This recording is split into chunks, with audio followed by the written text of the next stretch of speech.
Tener o creer que los gentiles estaban como al mismo nivel en cuanto a lo que Dios ha hecho en el nuevo pacto, porque en el nuevo pacto el Señor ha hecho algo maravilloso.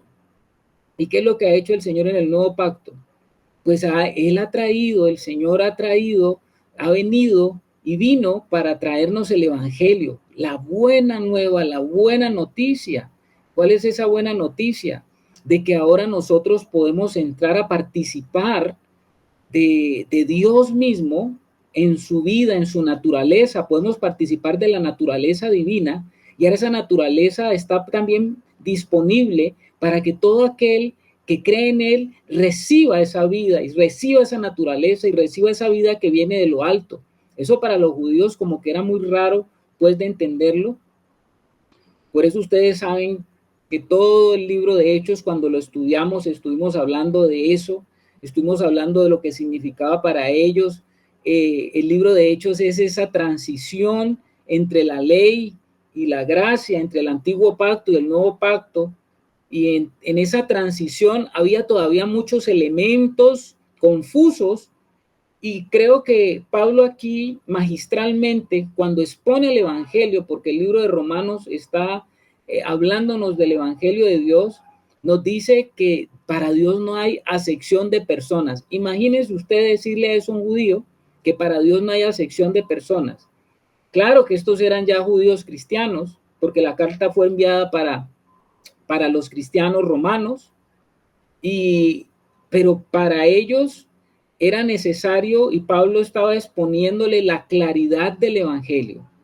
El Evangelio llegó en el nuevo pacto. El antiguo pacto es otro pacto. Es otra forma en que Dios se reveló. Es otra forma en que Dios se mostró. Es otra forma en que Dios se dio a conocer. Pero el libro de Hebreos nos dice que dejando ya aquellos rudimentos, el Señor ha querido hacer algo mejor en este nuevo pacto. Eso lo tenemos que entender. El nuevo pacto es algo mucho mejor que el antiguo, aunque pertenezca al mismo y el que lo ha revelado es Dios. Pero acá, este pacto tenía una serie de ordenanzas, una serie de pautas, una serie de seguimientos que no tienen ahora nada que ver con el nuevo pacto, porque el nuevo pacto nos introduce en esa vida, mientras que el antiguo pacto nos habla de los preparativos de lo que significaba esa vida. Y entonces Pablo a través del Evangelio está diciendo que Dios no hace acepción de personas. Entonces, si usted era una persona que recibía al Señor, si era un romano, si era un gentil y estaba recibiendo el Evangelio, pues seguramente las personas que han recibido el Evangelio se hacen preguntas en relación a esto de la salvación. Bueno, sí, Dios ha traído la salvación y hemos sido alcanzados por el Evangelio, pero hay muchos lugares donde el Evangelio todavía no ha llegado. ¿A cuántos de ustedes sinceramente no les han hecho esas preguntas? ¿Y cuánto no se ha utilizado el libro de Romanos para dar explicación sobre esas preguntas que se ha hecho cualquier persona en cualquier momento porque usted y yo no las hemos hecho o porque alguien nos las hizo? ¿Cuáles son esas preguntas que se han hecho o nos hemos hecho? Como ¿qué pasará con los que no han oído el Evangelio? Bueno, ustedes los cristianos hablan de que es necesario escuchar el Evangelio para ser salvo, pero ¿qué pasará con los que no han oído el Evangelio? ¿Será que entonces los que no oyeron el Evangelio pasarán a la condenación o a la bendición eterna? Si una persona se murió y no escuchó el Evangelio, ¿será condenado? ¿O qué va a hacer el Señor? ¿Habrá otra oportunidad? ¿Qué sucede con las personas que nunca han tenido la oportunidad de oír hablar de Jesús? Resulta que fulanito, sutanito, nacieron en la China, nacieron en Japón, nacieron allá en las culturas que tienen que ver con el Islam, o sea, los árabes. Nació allá esa persona. Inclusive todavía hoy en día se considera como campo de evangelización lo que se ha conocido en el campo evangelístico como la ventana 1040. Algunas veces hace rato tratamos eso, la ventana 1040 nos habla de una parte, una zona de la Tierra. Eso está relacionado con el meridiano y con los grados, así se le llama, porque ahí están reunidos como aquellos países donde el evangelio no ha sido escuchado, y es más, si se predica el evangelio abiertamente, es probable que usted lo maten, porque esos países son totalmente islámicos, ortodoxos, recalcitrantes, prohibitivos, y no permiten que se lleve otro mensaje que no sea lo que tiene que ver con lo que ellos en su cultura han adoptado como su religión. Entonces, en esta ventana 1040 hay hermanos en la fe. Eso yo lo vengo yendo hace mucho tiempo. Hay ministerios que están trabajando, enviando misioneros a esta ventana 1040, pero entonces usted se preguntará, ¿y usted no nos acaba de decir que a usted lo matan? Bueno, lo que pasa es que yo conocí esos ministerios por allá creo que era el año 90 y pico, donde se estaban formando, por ejemplo, había unas personas que los estaban formando exclusivamente, dándoles un entrenamiento especializado para que ellos a través de su profesión llegaran a estos países como si fueran de la secreta. Estábamos hablando de que aquellos hermanos, ese ministerio, cogía a esos profesionales que eran cristianos y querían irse de obra de misión, y los entrenaban para que ellos fueran a este sitio, a esta ventana 1040, países nunca alcanzados, donde el evangelio quizás un día, el evangelio se dio porque el evangelio nació en esas regiones del Asia Menor, ustedes saben y saben las cartas de Pablo, pero después vino toda esa época de oscurantismo donde el evangelio desapareció y más bien entró el Islam y se tomó todas esas regiones y se quitó el testimonio de Cristo, hermano, lo que nos ha dicho tanto la palabra de Dios cuando dice que la iglesia es el baluarte, ¿no? La columna y baluarte de la verdad. Fue quitado el evangelio, fue llevado el evangelio y se estableció en su lugar, pues esa religión y esa cultura del mundo árabe, y muchos personas que entran a este ministerio, no recuerdo ahora el nombre, están llamados a ir a hacer evangelismo allá, so pena de que si los pillan, como diríamos nosotros acá, a lo colombiano, pueden ser objeto de muerte, pero ellos van allá a hacer su profesión como médicos, llegan como médicos, pero allí entre cosa y cosa, ellos llevan también sus tratados, sus folleticos, y se ha levantado un ministerio también por allá, sí, mi hermano, así se ha levantado. Entonces, desen cuenta de que el Señor ha preparado y sigue preparando a sus hijos, y sigue preparando y sigue llevando su palabra. Aún se hayan cerrado puertas, el Señor abrirá las puertas y las está abriendo. Ahora, hemos estado diciendo bueno, ¿y qué pasa con eso? Si yo nazco en un país de esos de la ventana 1040 y yo nunca he oído el evangelio, ¿qué va a suceder? ¿Me va a condenar Dios, o va a condenar Dios a una persona que nunca ha oído hablar de él? ¿Los juzgará Dios en comparación con un estándar moderado de moralidad? O sea que el Señor, ¿será que para este tipo de personas que han nacido en esos países donde el evangelio no ha llegado, va a tener un estándar de moralidad? ¿O Dios los medirá por parámetros de cultura?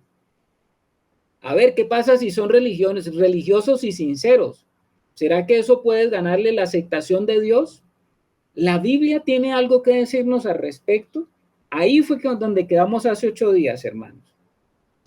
Entonces hoy vamos a tratar de manejar estas preguntas, tratando de entender qué es lo que el Señor quiere decirnos y qué es lo que Él ha dicho. Porque Él ha dicho, y justamente esta porción de Romanos 12 al 16 nos puede ayudar un poco a entender varias de cómo responder estas preguntas. Comencemos con algo básico. Según lo que Pablo nos está diciendo aquí en Romanos, que ya leímos, porque ya leímos Romanos del capítulo 1, todo lo que vimos en Romanos del capítulo 1, ustedes saben que él desde el versículo 18 en adelante nos da un diagnóstico del hombre. Pablo nos da un diagnóstico del ser humano, como un diagnóstico del ser humano a través de la historia. O sea que esto incluye desde Adán hasta Cristo, porque él lo que está haciendo es un diagnóstico de el ser humano y su expresión espiritual en medio de su cultura. Todos los pueblos, de alguna manera, saben, según lo que dice Pablo, de que hay un Dios detrás de toda la creación. Eso es lo que dice Pablo. ¿Qué nos va a decir la Biblia? Según lo que Pablo nos dice, la Biblia nos dice que Dios se ha revelado claramente en la naturaleza. Así usted haya nacido en la ventana 1040, haya nacido en la China, haya nacido en la Unión Soviética, haya nacido en cualquier lugar de esta tierra.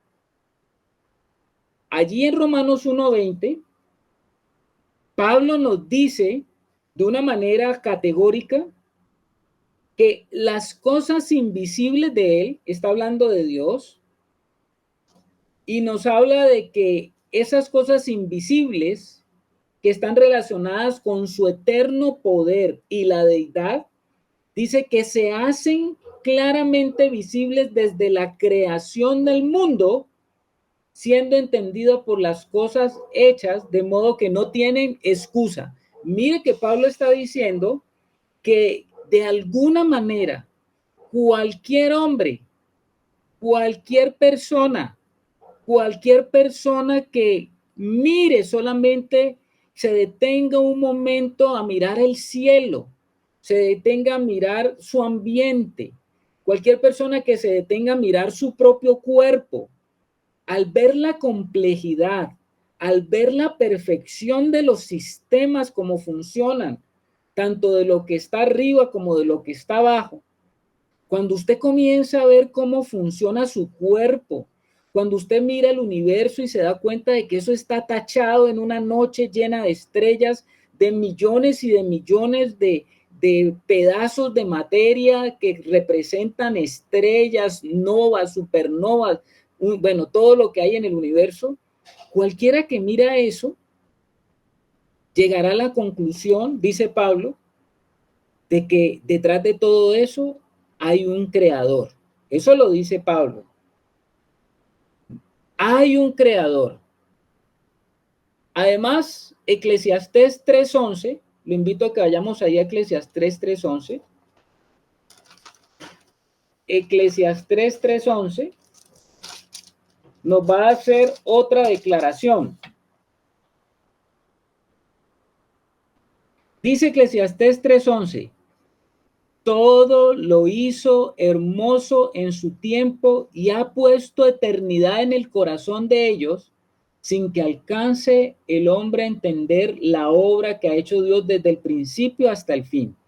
¿Qué también nos dice la palabra de Dios? Nos dice que el hombre, allá en lo profundo de su corazón, tiene un sentido de eternidad, que le demuestra y que le dice de que no solamente es o somos materia, sino que hay más allá, algo más allá de la naturaleza humana que es espiritual, que es elevado, que yo no lo puedo entender, pero que está colocado dentro de mí. Es como que si el Señor nos hubiera dejado allá interno en el corazón, nos hubiera dejado un chip, vamos a hablar así, un chip en términos de tecnología, nos haya dejado un chip que allá nos alumbra y nos está diciendo que hay algo más allá de lo que es evidente a través del mundo de los sentidos. Y ese sentido tiene que ver con el sentido de las cosas eternas, o sea, con el sentido de las cosas que no se acaban. Y todo ser humano tiene eso. Mire usted la historia de la humanidad. Y usted se dará cuenta que ese sentido ha estado a través de todas las culturas, en todas las épocas y a nivel de todos los tiempos y en toda la tierra. Ese sentido de eternidad ha estado allí. Entonces, ¿qué nos está diciendo también la Biblia? ¿Cuál es el problema? El problema es que la raza humana, dado a la naturaleza pecaminosa, decide rechazar este conocimiento innato que tiene, el conocimiento de Dios, y se rebela contra ese conocimiento innato. Por eso es que usted lee allí el argumento de Pablo en Romanos del 1 al 21 al 23, cuando dice, pues habiendo conocido a Dios, habiendo conocido, mire que no dice que ellos desconocían a Dios, no, dice que habiendo conocido, o sea que, sí conocen a Dios. Todo ser humano sabe que hay un creador porque todas las cosas le muestran eso. Usted sabe de que si hay un diseño de algo que es perfecto, detrás de ese diseño tiene que haber alguien, tiene que haber una inteligencia. Eso lo sabe usted, cualquiera sabe eso. Usted no se encuentra un reloj en el desierto y usted nunca se va a preguntar cómo este reloj llegó a estar en el desierto. ¿Qué teorías usted trataría de plantearse para explicarse la presencia de un reloj en el desierto? Pues usted tendría, si usted ve un aparato como un reloj, un instrumento como un reloj, usted tendría que decir, esto llegó aquí porque a alguien se le cayó, alguien lo dejó, alguien lo vino y lo enterró, lo que sea, pero usted no podrá decir nunca, esto se creó de la nada. Esto a partir de los años de la humanidad, tal vez en este desierto, en los azares, todas estas piezas y estos mecanismos llegaron a unirse una vez y conformar este reloj de la nada. No, cuando usted ve un aparato, un instrumento tan preciso como un reloj, lo único que usted puede decir es, esto lo ha tenido que haber hecho alguien.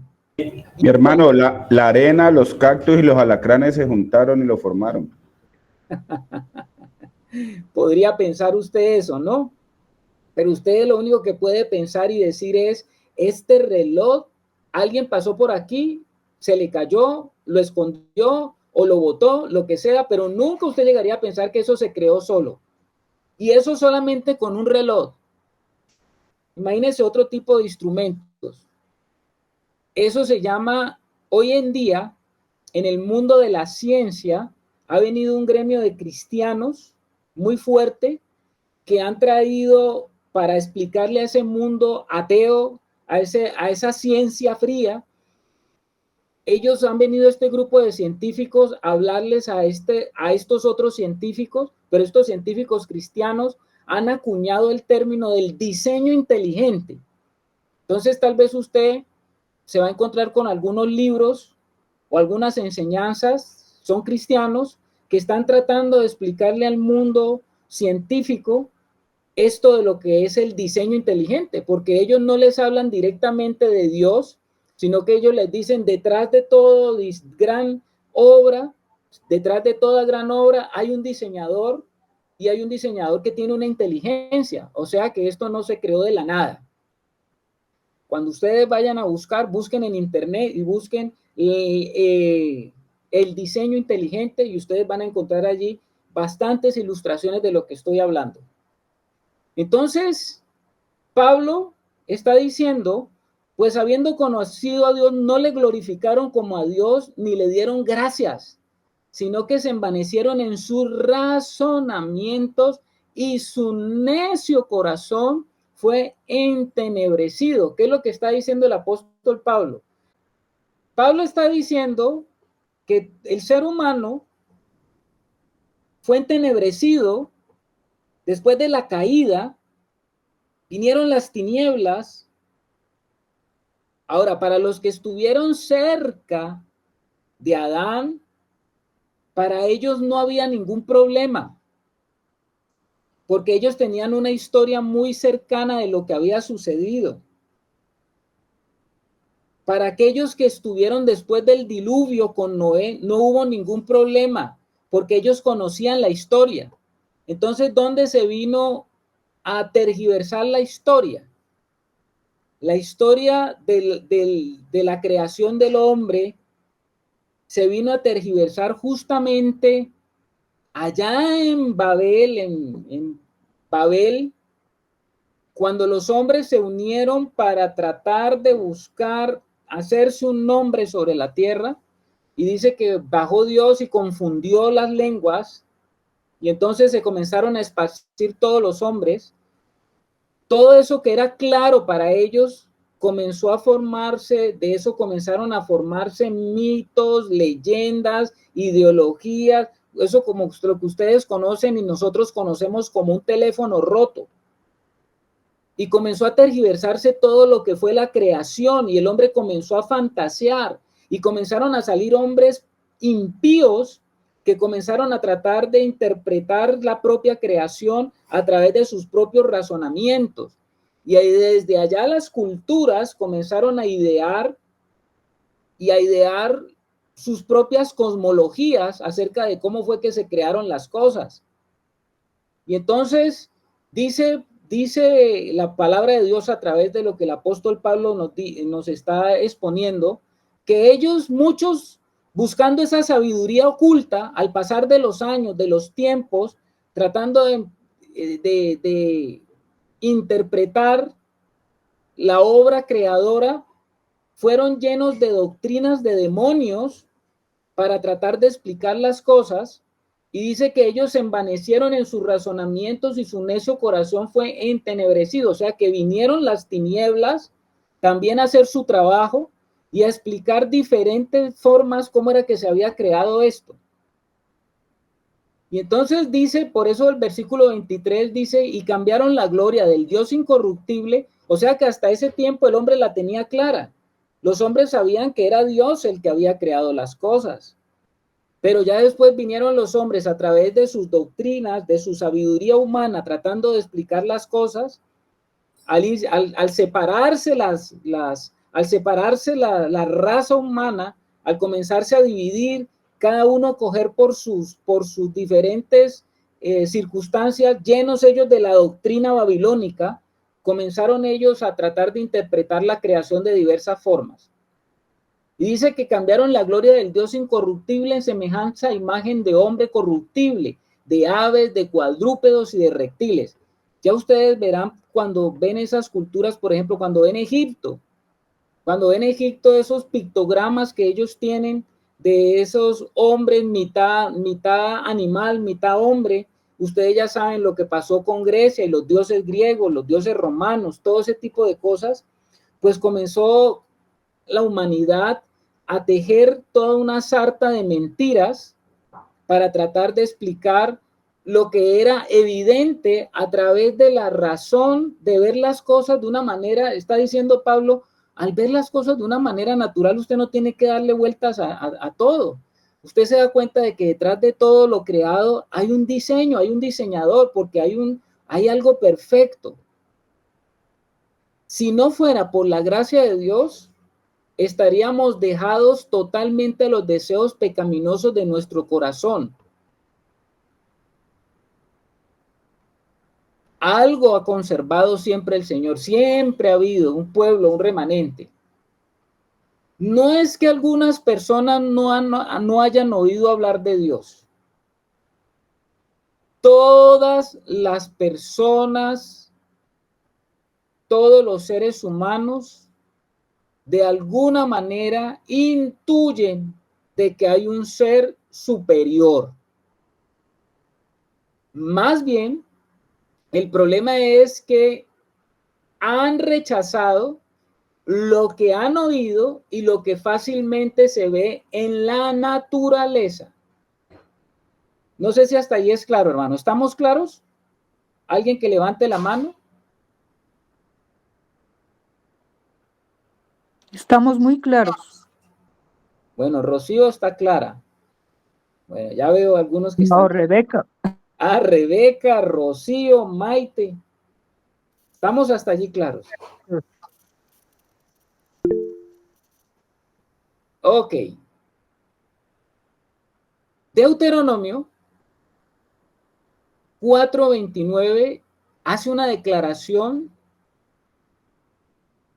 muy importante acerca de qué es lo que Dios espera del hombre creado, porque fuimos creados por Dios, al cual Dios le ha dado un corazón, y ese corazón que Dios le dio al hombre, y no estoy hablando del corazón físico, sino esa facultad espiritual que se llama corazón, que no se la ha dado a ningún otro ser.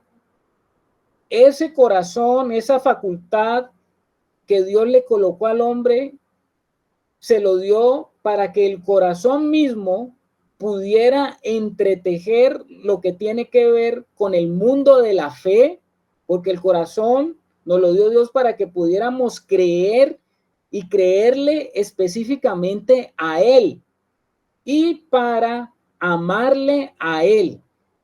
Como Dios nos diseñó así, con un corazón para amarle a Él y creerle a Él, todo humano tiene un corazón que debe responder a esa necesidad que está en el corazón del hombre, dado de acuerdo al diseño de Dios. Entonces, el Señor hace una declaración promesa en Deuteronomio 4:29. Vamos a ver Deuteronomio 4:29. Mire Deuteronomio 4:29.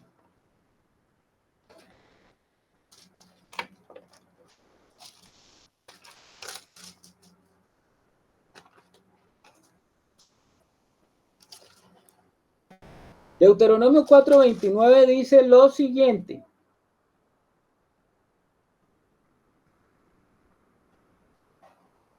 Mas si desde allí buscares a Jehová tu Dios, lo hallarás, si lo buscares de todo tu corazón y de toda tu alma. ¿Sí prestaron atención, hermanos, lo que dice?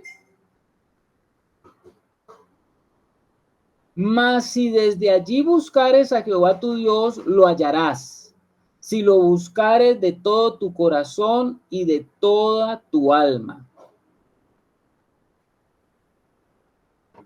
¿Qué es lo que está diciendo el Señor? Que tenemos nosotros un corazón que fue diseñado por Dios para buscar, para inquirir, para preguntar. Y dice que ese corazón está gritando con una necesidad de depositarse en Dios, de estar en Dios. Si una persona, y todo ser humano tiene eso, hermano, ese corazón está gritando porque ese corazón fue diseñado para eso. Obedece a ese diseño. Entonces, lo que el Señor está diciendo que todo aquel que verdaderamente busca a Dios lo encontrará. Si una persona realmente desea conocer a Dios, Dios se le dará a conocer. Esto es muy importante para lo que estamos tratando de explicar. Porque uno piensa, es que si usted, al ver las cosas creadas, al intuir usted que hay un ser superior que está detrás de todas estas cosas, si usted comenzara a indagar sinceramente, a buscar y a decir, bueno, en medio de todas estas cantidades de dioses y de cosas que hay y que todo el mundo habla de un Dios diferente, detrás de todo esto debe haber un solo Dios. No pueden haber muchos dioses. O algo tiene que ser la verdad. En medio de todo esto que se dice, ¿cuál será el único Dios verdadero? Cuando usted se comienza a hacer esa pregunta, ¿qué es lo que el Señor dice que va a pasar? Que lo va a hallar, mi hermano. Amén. Amén. Le va a revelar. ¿Cómo? Dios le va a revelar. Amén. Amén. Eso es lo que la palabra nos va a enseñar. Si hay alguna persona que se está preguntando acerca de la verdad del Dios, del diseñador, de todo lo que hay, si hay una pregunta que está diciendo, bueno, si existen tantos dioses, si hay un Dios verdadero, yo quiero conocerlo, yo quiero saber quién es ese Dios para creerle a ese Dios, yo quiero saber cómo es Él, quién es Él. Si usted está en esa búsqueda, la palabra dice que la verdad lo va a encontrar a usted. No es que usted tenga que buscar tanto a la verdad, más bien la verdad lo encuentra usted.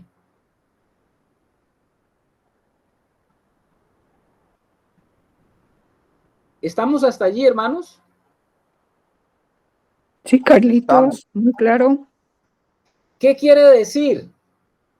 Que si una persona nació en la China, o nació en la ventana Dios 40, o en el Japón, en África, en Pakistán, si una persona al ver las cosas creadas, al ver todo lo que él está viendo, si esa persona comienza a decir, bueno, he oído tanto hablar de los dioses o de Dios, si es que nació, por ejemplo, en la India, una cultura donde habla de cientos de dioses.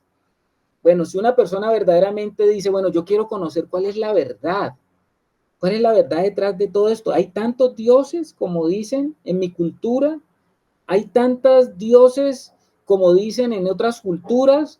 ¿Quién tendrá la verdad? ¿Cuál será el verdadero Dios? Yo quiero conocer entonces al verdadero Dios, porque detrás de todo esto hay algo y hay alguien. Si esa persona comienza sinceramente a hacerse esas preguntas, dice la palabra que Dios escucha un corazón diseñado para él, escucha ese corazón y Dios se le comenzará a revelar a esa persona. ¿De qué forma? De la forma que el Señor tenga a la mano. Por un misionero, por un volante, por un folleto, por un anuncio, por lo que sea, mis hermanos. Así, si es posible, se les revelará en persona. ¿Qué dice hermana Yamilet? Una pregunta, ahí en este caso Dios lo lleva al Hijo, ¿cierto? Exactamente. Estando nosotros ahora participando de este nuevo pacto, en este nuevo pacto Dios lo llevará a esa persona al Hijo. ¿Y por qué lo va a llevar al Hijo? Sería la pregunta. ¿Por qué creen ustedes que lo llevará al Hijo? Porque Él es la verdad, Carlitos. Bueno, dice Anita que es por la verdad. ¿Qué dice Rebeca? Porque es la revelación de Dios aquí en la tierra. Él vino a revelarnos a Dios aquí en la tierra, ¿no? Y Él es el que representa a Dios aquí en la tierra. Ok, la revelación Revelación de Dios de Dios aquí en en la la tierra. tierra, ¿no? Ok. Germán. Es una respuesta un poco bíblica, pero es lo mismo que están diciendo las hermanas, porque la escritura dice que Él es el único mediador entre Dios y los hombres, Jesucristo hombre. Exactamente. Si una persona verdaderamente en su corazón se está preguntando por el verdadero Dios, en su amor, yo escuché un testimonio de eso, ¿no? Alguna vez escuché un testimonio de eso justamente de un hombre que era islámico y estaba en una prisión. Y en esa prisión, él da testimonio de que él se estaba preguntando acerca de, bueno, yo estoy aquí en la cárcel, bueno, está en una situación muy, muy difícil, y él comenzó a clamar y a decir, bueno, si existe el verdadero Dios, yo quiero conocer a ese verdadero Dios, y él tuvo una revelación del Señor. O sea, para el Señor no hay nada imposible, como lo que estamos hablando ahora. Entonces, si una persona desea realmente conocer a Dios, Dios se le dará a conocer. ¿Cómo? Pues la pregunta es, a través del Hijo. ¿Qué dice Janet? Pues yo pienso que eso tiene que ver pues con con una cosa que, ¿no? Y es que Dios nos hizo a todos con un propósito. Entonces Dios va a permitir en su bondad, en su misericordia, que su propósito se cumpla aquí en la tierra, que esa persona realmente pueda conocer de Él y pueda cumplir su propósito, ¿no? Es decir, siempre en el corazón de Dios está el que nosotros podamos cumplir con su propósito. Y yo frente a todo esto, pues yo también pienso que por eso realmente el Señor nos hizo, somos hechura suya, a su imagen y a su semejanza. Entonces, en la conformación misma del alma, del espíritu también, donde hay sitios que nos conectan con la fuente que es Él, pues eso siempre va a estar en el ser humano, esté en la franja del cual, como tú dices, esté donde esté, digamos, porque allí se cumple, digamos, es el sentido de quién nos hizo, quién nos diseñó, qué propósito tenemos nosotros en esta tierra, ¿ya?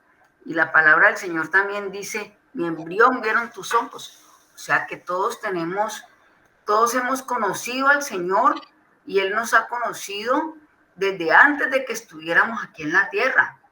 Entonces eso hace también que eso se pueda despertar en nosotros, como tú dices. En ese caso, por ejemplo, el musulmán, ya. Muy bien, mi hermana Janet. Yo creo que esto nos puede ir quedando claro y nos puede ir quedando claro porque vamos entendiendo que el Señor no tiene ningún tipo de limitante para Él revelarse. Que la ventana 1040 y que te tienen que ir los misioneros, bueno, pues esa será una forma, pero no es la única forma, mis hermanos. Dios tiene muchas formas de mostrarse y de revelarse cuando una persona verdaderamente en su corazón está buscando y quiere conocer a Dios. Cuando una persona verdaderamente quiere decir, quiero relacionarme con aquel que me ha creado, porque yo considero de que alguien ha tenido que crear todas estas cosas. Y cuando una persona está buscando la verdad, como yo les digo, la verdad más bien lo encuentra la persona.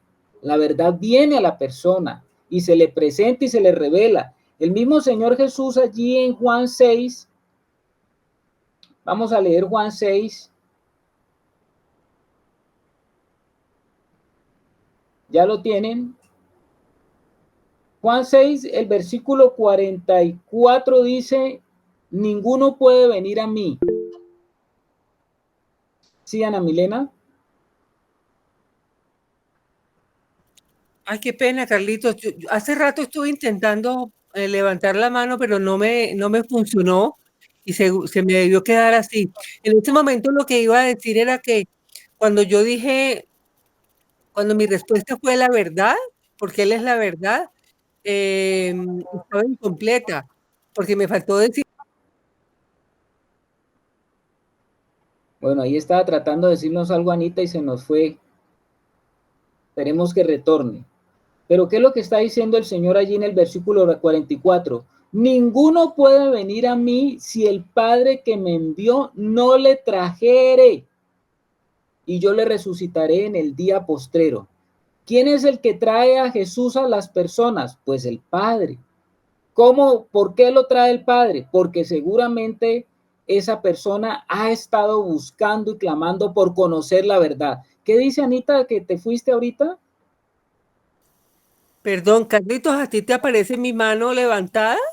Porque a mí no me aparece levantada. No te aparece levantada porque yo creo Bueno, que... lo que yo estaba diciendo es que di la respuesta incompleta, porque dije que solamente porque Él era la verdad, pero Él es el camino, la verdad y la vida. Y siendo el camino, pues el Padre nos lleva al Hijo porque el Hijo es el camino. Eso era, Carlitos. Exactamente lo que estamos diciendo en boca de lo que el Señor dijo, Ana Milena, en el versículo 44 de Juan 6. Dice, ninguno puede venir a mí si el Padre que me envió no le trajere, y yo le resucitaré en el día postrero. Tremenda declaración del Señor. Alexander.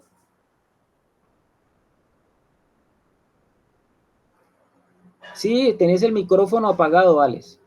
Ya, que aquí venimos diciendo que todo aquel que busca al Dios creador de todo su corazón y de toda su alma, lo encontrará. Eso es lo que hemos llegado a concluir. Y si nosotros vemos ahí seguidito, mis hermanos, en Romanos 8:29, podemos entender que el propósito de Dios, pues ¿cuál es el propósito de Dios? Él lo dio desde Génesis. El propósito del Señor era hacer al hombre conforme a su imagen y semejanza. Entonces aquí nos llega mucho este pasaje, que todo aquel que ama al Señor, pues todas las cosas le van a ayudar a alcanzar ese propósito. Por eso también hay seguidito, vemos que la única predestinación que Dios hizo para con el hombre es que seamos hechos conforme a la imagen de su Hijo. Entonces pienso que a mí aquí me está aclarando mucho estas cositas, mis hermanos, todo está amarrado. El propósito de Dios desde el comienzo era ese, hacer al hombre conforme a su imagen y semejanza. Todo aquel que anda buscando al Dios creador de todo su corazón y de toda su alma, pues lo va a encontrar. ¿Por qué? Pues porque todas las cosas le van a ayudar a ese propósito. Entonces, no sé si me hago entender, aquí hay muchos pasajes que están amarrando, mis hermanos, que a mí me están dando muchas respuestas. Ok, gloria a Dios que el Espíritu Santo está haciendo conexiones espirituales de la palabra. Rebeca y después Germán. Sí, Carlitos, conforme vamos avanzando, vamos como captando la idea que tú tienes, ¿no? De a qué nos estamos refiriendo. Yo creo que en Juan 6:45 lo que el Señor dijo tiene mucho que ver con esto, ¿no? Dice, escrito está en los profetas y serán todos enseñados por Dios. Así que todo aquel que oyó al Padre y aprendió de él, viene a mí. Son palabras del Señor, ¿no? Entonces está escrito así que, o sea, de hecho, en nosotros hay, como decía Janet, ya hay ese sentir, Dios colocó eso en nosotros, ese deseo de buscar y de saber que hay un Dios al que tenemos que buscarlo.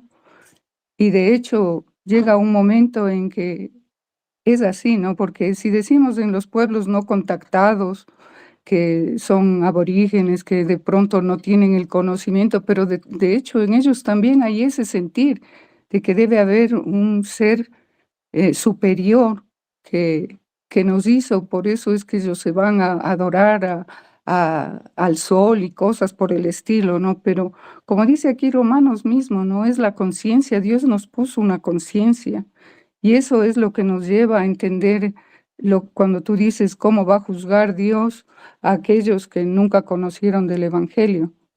Va a ser a través de la conciencia, como dice Romanos mismo, a través de la conciencia y de sus razonamientos son los que nos van justamente, dice, aunque no tenemos ley, pero ya nuestra conciencia es nuestra ley y nos va a juzgar eso mismo, ¿no? Entonces, de hecho, que hay en el ser humano ya ese sentir mismo. Como digo aquí, Juan 45, así lo dice el Señor y son palabras del Señor. Eso, Carlitos. Gracias, hermana Rebeca. Sí, señor, estás tocando ahí cosas muy importantes porque hablaste de la conciencia que Pablo... Voy por mi Sofi, ahí dejo la sala abierta, mi hermano, voy por mi Sofi, ya vuelvo. Bueno, mi hermano. ¿Qué dice Germancito? Valioso escuchar todo lo que los hermanos van aportando, ¿no? Yo pienso que cuando respondemos a esa inquietud, ¿no? A esa necesidad que Dios puso en nuestro corazón de hallar esa fuente de vida de nosotros.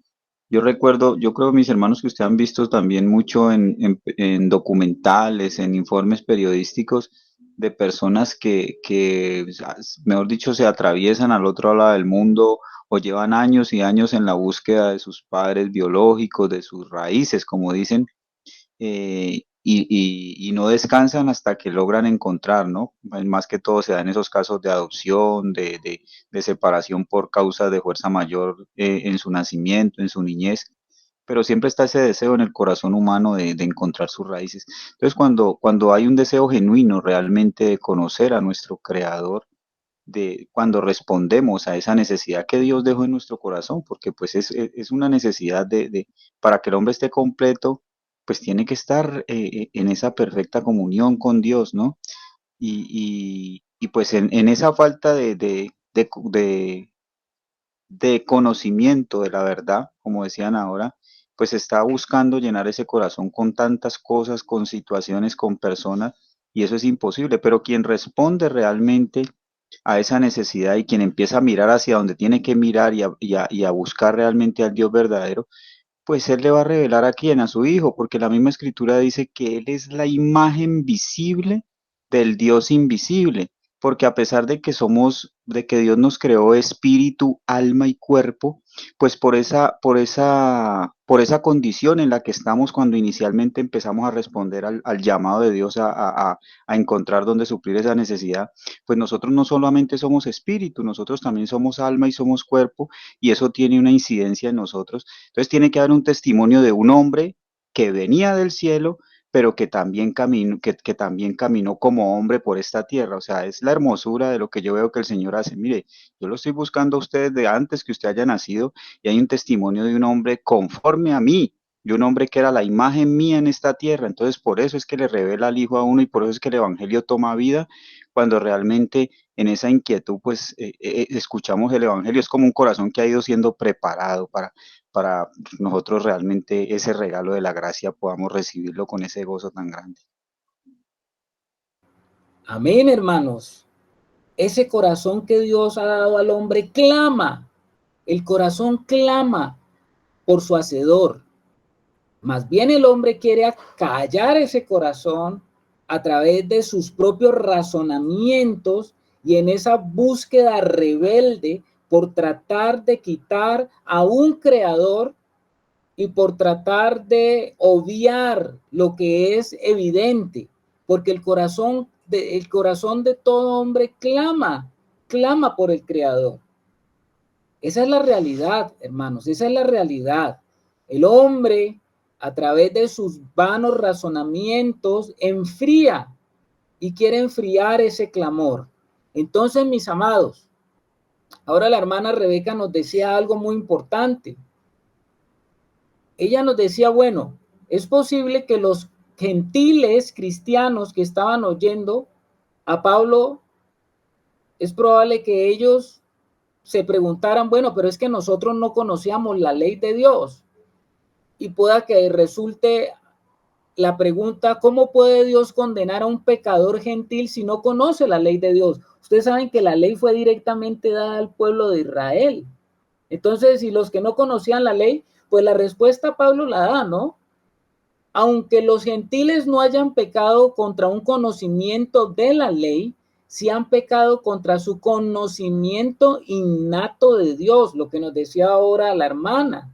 Dios ha dado dos señales indubitables de su existencia a los gentiles. Número uno, la creación, y número dos, la conciencia, que es lo que Pablo habla ahí en el versículo 14 y 15 del capítulo 2. Pablo demuestra que por muy poca que sea la luz de ningún gentil o que un gentil haya recibido, este ha pecado contra esos dos testimonios que Dios ha dejado, la creación y la conciencia propia, porque el ser humano es consciente de lo que hace y es consciente cuando está haciendo algo que está mal. ¿Sí estamos, hermanos? Por eso Pablo dice allí, leamos el versículo 14, porque cuando los gentiles que no tienen ley hacen por naturaleza lo que es de la ley, estos, aunque no tengan ley, son ley para sí mismos, mostrando la obra de la ley escrita en sus corazones, dando testimonio su conciencia y acusándoles o defendiéndoles su razonamiento. La conciencia toma los razonamientos y los pone en el orden del corazón para que el corazón humano responda al orden de criatura, de creador. Usted sabe que los seres humanos tenemos conciencia. Esa facultad no la tienen otros, por ejemplo, en la tierra los animales no tienen eso, no tienen conciencia, pero el ser humano sí tiene una conciencia y sabemos lo que estamos haciendo. somos conscientes de nosotros mismos y de lo que está por fuera de nosotros mismos.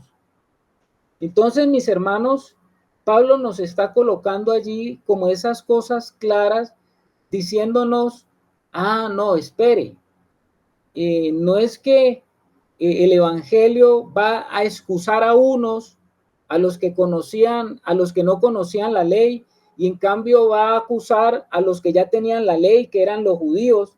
No, dice, sea el uno o sea el otro, sea el gentil o sea el judío, sea el que tenía la ley, o sea que el que no la tenía, ambos son culpables delante de Dios. Ambos son culpables. Ya sea usted conocedor o no conocedor, usted es culpable. Hay muchas personas que piensan, por ejemplo, tienen este pensamiento, inclusive cristianos, piensan que los que no han oído nunca el evangelio son moralmente inocentes. Por eso muchos, yo creo que usted ha oído que le hacen la pregunta, y aún muchos cristianos hacen la pregunta, ¿de verdad Dios condenará a todos, por ejemplo, esos africanos, a esos indígenas, a esos pobres hombres internados allá que no han salido nunca de la selva? ¿Será que Dios condenará a esos inocentes? ¿Ustedes qué piensan? Sí, Carlitos, los condenará. Los condenará porque la ley de Dios está escrita dentro del corazón de cada hombre, sea pagano, sea judío, sea quien sea. Está escrita la ley dentro de ellos mismos y entonces no tienen excusa. Amén. Bueno, esta Anita está bien centrada en Pablo allí, lo que está diciendo. ¿Qué dice Rebeca? Bueno, como decía Carlitos, según lo que dice Pablo, no va a ser el Señor que los condene, va a ser la propia conciencia de cada uno, dice. Porque cuando los gentiles que no tienen ley hacen por naturaleza cosas de la ley, estos no teniendo ley son ley para sí mismos, los cuales muestran las obras de la ley escrita en sus corazones, es decir, que ya está escrita la ley en los corazones de cada uno de nosotros, seamos gentiles, seamos judíos, conozcamos o no conozcamos. Y esa es la conciencia, por eso es que sabemos lo que es bueno y lo que no, porque ya está la ley escrita en los corazones, dice, dando testimonio juntamente con su conciencia y acusándoles o defendiéndoles sus razonamientos en el día en que Dios juzgue por medio de Jesús el Mesías los secretos de los hombres conforme a mi evangelio. Entonces nosotros ya es que está escrito, o sea, que no podemos justificarnos, claro, o sea, porque la misma conciencia que Dios puso y escribió la ley en nuestros corazones no dice que si hicimos bien o hicimos mal. Entonces no creo que se trate tanto de que Dios condene al que no conoció, sino que vamos a hacer por la misma conciencia, nos va a juzgar. Es decir, nuestras propias conciencias, porque ya en nosotros había lo que nos decía, esa es como la alarma, ¿no? Por eso dice, cuando el corazón se revela, el corazón perverso se revela contra Dios, ¿qué pasa? Viene la cauterización de la conciencia. Es decir, esa conciencia ya no actúa, está cauterizada, ya no es la alarma que nos hace entender que es bueno, que es malo, sino que se llega por la maldad ya cauterizar eso, ¿no? Como dañarse la conciencia en el ser humano que ya no te dice, hey, estás haciendo bien o estás haciendo mal. El corazón perverso puede llegar a eso, a cauterizar la conciencia. Creo eso, Carlitos. Muy bien, hermana Rebeca. Muy bien. ¿Alex quería decir algo? Sí, pero yo pienso que la respuesta nos la ha dado la palabra y el Espíritu hoy, mi hermano. Si el Señor colocó en todos nosotros eternidad, porque sin excepción todos tenemos eternidad. Y en esa misma puesta de esa eternidad, el Señor colocó conciencia y un corazón que pueda inclinarse a Él, pues ya lo vimos. Si un indígena o una persona aislada anda buscando al Señor, pues el Señor lo dirige a su hijo. Esto es muy parecido como al pasaje que le gusta mucho a Germán. El que quiera hacer la voluntad de mi Padre sabrá si las palabras que Jesús hablaba venían de él. Aquí opera lo mismo. Un corazón esté donde esté, así no haya escuchado del Señor, si anda buscando esa eternidad que el Señor puso ahí en esos corazones, pues el Señor lo va a llevar a su... Entonces somos, como dice Pablo, inexcusables, mi hermano. Excelente. Y esto es muy importante que lo tengamos en claro, hermanos, porque como les decía, hay una vertiente del cristianismo que al hablar sobre este tema, ellos consideran de que no, Dios no va a condenar a todos esos pobres africanos inocentes o a esos indígenas inocentes. Si ellos no escucharon el evangelio, pues él no van a sufrir ninguna condenación. No. Algunos, por eso les digo, eso es una corriente que hay en estos momentos, y esa doctrina que niega el pecado de aquellos que no han oído las buenas nuevas es peligrosa. Es peligrosa. Te voy a dar de pronto 3 razones por lo que es peligrosa esa doctrina o esa corriente. Número 1, primero, esa manera de pensar de que Dios, esos africanos inocentes o esos indígenas inocentes o esos que nunca escucharon el evangelio, que son inocentes, contradice la gravedad de la universalidad del pecado humano, dando a entender que existen seres inocentes en el mundo, cuando la Escritura lo que revela es que todos son culpables. El mismo Pablo más adelante en Romanos va a hablar el famoso Romanos 3:23, cuando dice: por cuanto todos pecaron y están destituidos de la gloria de Dios. Así sea el pobre indígena o así sea el africano por allá en la región inhóspita, él es un hombre como cualquier hombre que nació en esta condición humana caída, y él es pecador como sus primeros padres. Todo ser humano que nace sobre esta tierra es pecador, y es pecador no porque cometa pecado, es pecador porque nace con una naturaleza pecaminosa. Entonces, decir que hay unos inocentes que no oyeron el evangelio, por lo tanto ellos son inocentes, es peligroso. Segundo, no se toma en cuenta la severidad que hay de la ira de Dios y que espera a todos los pecadores, tanto judíos como gentiles, porque sí es cierto que Dios se encuentra airado contra ese hombre que está alejado, y eso creo que lo habíamos hablado en la otra oportunidad, que el evangelio a veces se trata de no, se obvia esta parte, la ira de Dios sobre un pecador. Está el amor de Dios y ya lo sabemos, pero no podemos también obviar esta parte del carácter de Dios, que hay la ira de Dios, porque es que Pablo lo dice. Allá en Efesios 2, Pablo dice eso. Mírelo usted, mi hermano. En Efesios 2 dice Pablo, en Efesios 2 dice: y Él os dio vida a vosotros cuando estabais muertos en vuestros delitos y pecados, en los cuales anduvisteis en otro tiempo siguiendo la corriente de este mundo, conforme al príncipe de la potestad del aire, el espíritu que ahora opera en los hijos de desobediencia, entre los cuales también nosotros vivimos en otro tiempo en los deseos de nuestra carne, haciendo la voluntad de la carne y de los pensamientos, y éramos por naturaleza hijos de ira, lo mismo que los demás.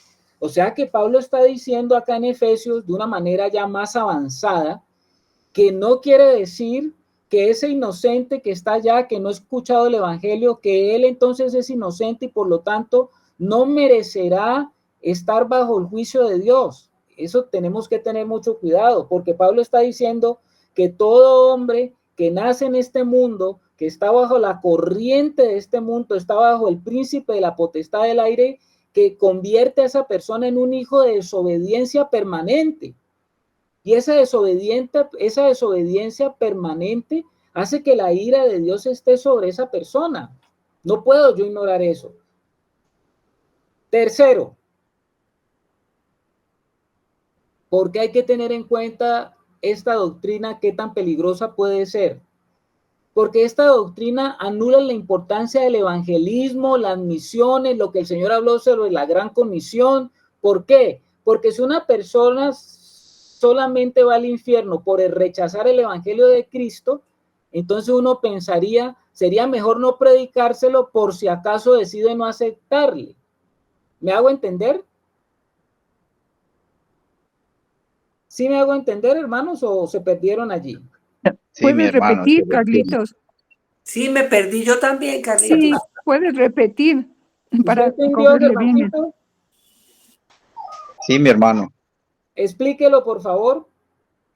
Bueno, pues que cuando yo me como esa enseñanza, cuando yo como cristiano me como esa enseñanza, pues yo mismo estoy yéndome como en contra del mensaje del evangelio, puedo caer en ese peligro porque puedo temer compartirle el evangelio a una persona y decir, no, si yo le predico la verdad que es el evangelio, pues le voy a poner una carga de que si no cree, va a ser condenado, perdón, que si cree se va a salvar y si no cree va a ser condenado, entonces preferiblemente no se lo compartamos para no comprometerme ni que se comprometa esa persona con Dios.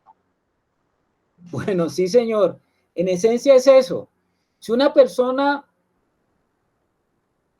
no escucha el evangelio, mejor entonces no le prediquemos. Por si acaso, si él no decide aceptarlo, pues no va a tener problemas. Porque si no escuchó, entonces no tuvo necesidad de tomar una decisión. Y si no tuvo una necesidad de tomar una decisión, entonces puede ser que el Señor le pase eso, no hay problema, él no escuchó, él no oyó, pues eso sería como una lógica como torcida, ¿no? Yo creo que Pablo no estaría de acuerdo con esa manera de razonar, A ver, Rebeca.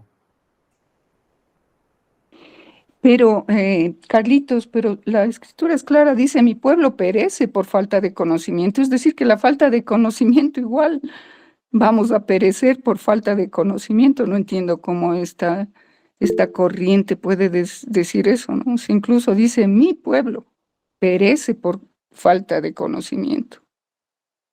Y ya cuando aplica esa palabra perece, ya está hablando de cosas mayores, ¿no? O sea, la falta de conocimiento igual nos lleva a perecer.